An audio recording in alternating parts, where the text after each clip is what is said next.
Today, you're a federal employee. But one day, you may want to explore new career opportunities in the private sector. You'll need to be mindful of the ethics rules that will apply while you're pursuing those opportunities, as well as another set of ethics rules that will apply after you leave government. Violating any of these rules puts you at risk of investigation and the loss of your new private sector job. In this video, we'll help you understand these rules better so that you can spot issues and pursue that new job in full compliance with the law. Let's start with the seeking employment rules, which make sure you avoid conflicts of interest while you're a federal employee.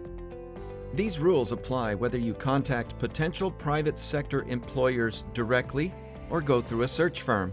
In both cases, and regardless of how you communicate with them, you're seen as seeking employment with those employers. To avoid potential conflicts of interest, a criminal statute requires that you immediately recuse or disqualify yourself from working on any USDA matter that would have a direct and predictable effect on that employer. Your recusal must stay in place until either 1. You decline the job or remove yourself from consideration, 2. The potential employer tells you you're no longer under consideration, or 3. 2 months go by without contact from the potential employer. And if the employer does hire you, your recusal must remain in place until you leave federal service. If you're involved with a procurement exceeding $10 million, the Procurement Integrity Act could prohibit you from receiving salary or compensation from that contractor for 1 year. The list of positions covered by the Act's prohibition includes nearly everyone involved in the evaluation and administration of a contract. After you leave federal service, you have further legal obligations. That's when federal post-government employment rules kick in. These rules are also based on criminal statutes and restrict your ability to switch sides from the government to your new private sector employer and its clients about specific matters you participated in as a federal employee. Let's look at the 2 most common federal post-employment rules.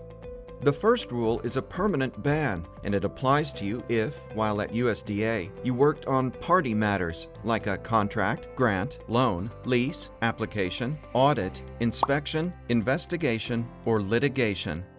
The rule states that once you leave federal service, you can never represent any third party back to USDA or any executive branch agency on those same party matters that you directly worked on when you were a government employee.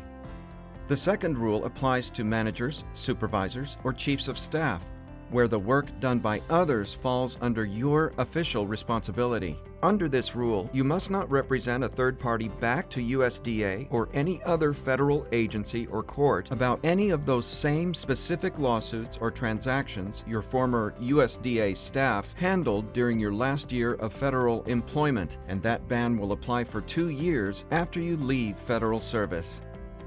Notice that these post-employment rules overlap, so it's very possible that more than one of the rules will apply to you. In addition, depending on your specific situation, other rules may also apply. For example, if you're a senior official, once you leave federal service, you must not communicate with anyone at USDA on behalf of any third party for 1 year concerning any matters, even on new matters that only arose after you left government. If you're a political appointee, the White House Ethics Pledge imposes additional requirements on you after leaving the administration. And if you're an attorney, your state bar will have its own rules of professional responsibility for lawyers, which will likely impose client confidentiality requirements. These rules can be difficult to navigate. If you're a federal employee at another agency, you should consult your own agency's ethics officials to make sure you're in compliance before seeking or accepting employment in the private sector. If you're a USDA employee, please contact the USDA Office of Ethics, which also provides many resources to answer your questions about the seeking employment rules, the federal post-government employment rules, or any other federal ethics rules. We're the USDA Office of Ethics, and we're here to help.